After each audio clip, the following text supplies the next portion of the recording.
Hello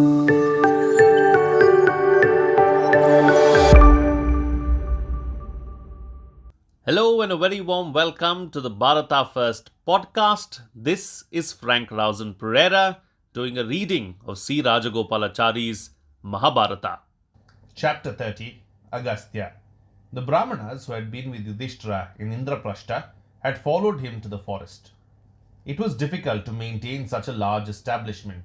Some time after Arjuna had gone on his quest to Pashupata, a Brahmana sage named Lomasha came to the abode of the Pandavas. He advised Yudhishthira to minimize his retinue before going on pilgrimage, as it would be difficult to move freely from place to place with a large following.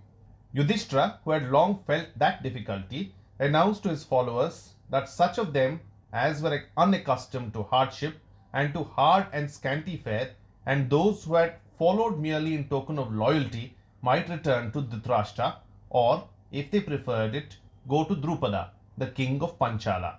Later, with a greatly reduced retinue, the Pandavas started on a pilgrimage to holy places, acquainting themselves with the stories of traditions relating to each. The story of Agastya was one such. Agastya, it is said, once saw some ancestral spirits dangling head down and asked them who they were and how they had come to be in that unpleasant plight. They replied, "Dear child, we are your ancestors. If you discharge not your debt to us by marrying and begetting progeny, there will be no one after you to offer us oblations. We have therefore resorted to this austerity in order to persuade you to save us from this peril." When Agastya heard this, he decided to marry.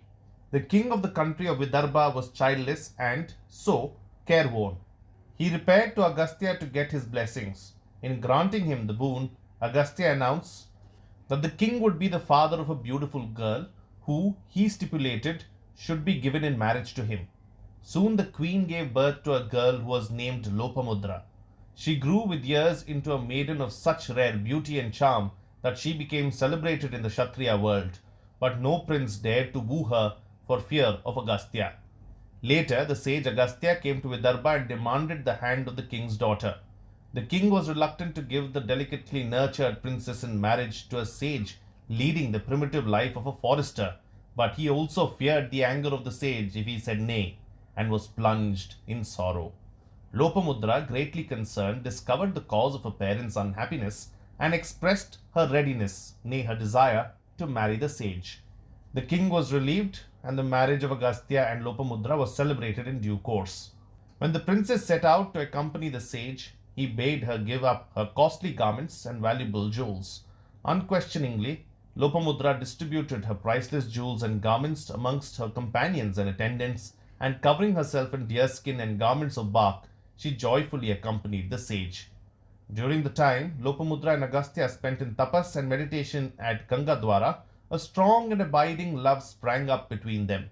For conjugal life, Lopamudra's modesty shrank from the lack of privacy in a forest hermitage, and one day, with blushing and humbleness, she expressed her mind to her husband.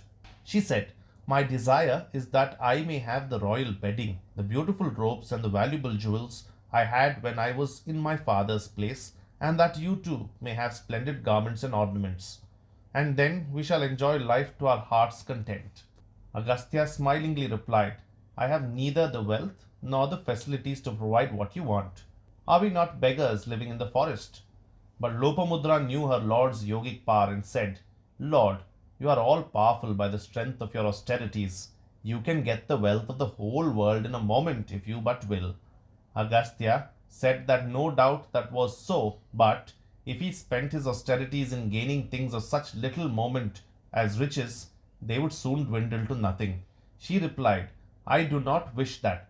What I desire is that you should earn in the ordinary way sufficient wealth for us to live in ease and comfort." Agastya consented and set out as an ordinary Brahmana to beg of various kings. Agastya went to a king who was reputed to be very wealthy. The sage told the king, "I have come in quest of wealth. Give me what I seek without causing any loss or injury to others."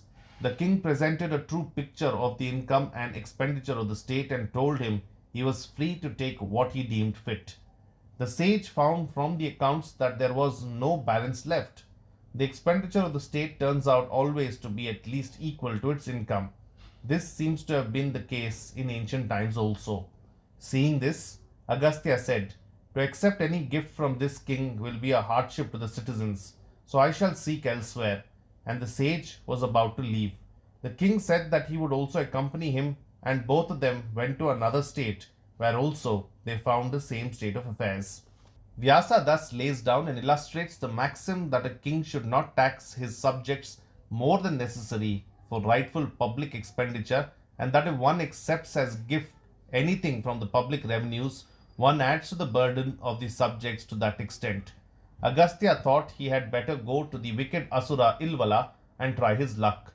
Ilvala and his brother Vatapi cherished an implacable hatred towards Brahmanas. They had a curious plan for killing them. Ilvala would with effective hospitality invite a Brahmana to a feast. By the power of his magic, he would transform his brother Vatapi into a goat, and he would kill this pseudo goat for food and serve its meat to the guest. In those days, the Brahmanas used to eat meat. The feast over, Ilvala would invoke his brother Vatapi to come out, for he had the art of bringing back to life those whom he had killed. And Vatapi, who as food had entered the vitals of the unlucky Brahmana, would spring up sound and whole and rend his way out with fiendish laughter, of course killing the guest in doing so. In this manner, many Brahmanas had died. Ilvala was very happy when he learnt that Agastya was in the neighborhood, since he felt that here was a good Brahmana delivered into his hands. So he welcomed him and prepared the usual feast. The sage ate heartily of Vatapi, transformed into a goat, and it only remained for Ilvala to call out Vatapi for the rending scene. And, as usual, Ilvala repeated the magic formula and shouted, "Vatapi, come out!" Agastya smiled and gently rubbing his stomach said, "O Vatapi, be digested in my stomach for the peace and good of the world." Ilvala shouted again and again in frantic fear, "O Vatapi, come forth!" There was no response, and the sage explained the reason. Vatapi had been digested, the trick had been tried once too often. The Asura bowed to Agastya and surrendered to him the riches he sought. Thus was the sage able to satisfy Lopamudra's desire. Agastya asked her what she would prefer, whether 10 ordinarily good sons or one super good son with the strength of 10. Lopamudra replied she would like to have one exceptionally virtuous and learned son. The story goes that she was blessed with such a gifted son. Once the Vindhyas became jealous of the Meru mountain and tried to grow in stature, obstructing the sun, the moon, and the planets. Unable to prevent this danger, the gods sought aid from Agastya.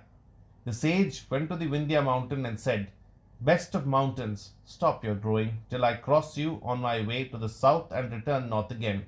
After my return, you can grow as you like. Wait till then." Since the Vindhya mountains respected Agastya, it bowed to his request. Agastya did not return north at all, but settled in the south, and so the Vindhyas remain arrested in growth to this day. Such is the story as narrated in the Mahabharata. That's it in this chapter. This is frankrausanpereira signing off. Do like and subscribe to the podcast and also do the same on YouTube along with hitting the bell icon. Please follow Bharata First on Twitter and Instagram as well.